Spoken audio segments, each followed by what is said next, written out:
Binibigyan niya ako ng lakas ng loob, pag-asa. Kaya gagawin ko ang lahat para maipagmalaki niya ako. Para balang araw, maging karapat-dapat ako na mahal. Bye-bye.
Please be with us forever.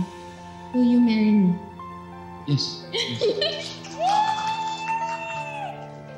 Pag kinasal na ulit tayo, magiging partner mo na ako sa pag-achieve mo ng mga dreams mo.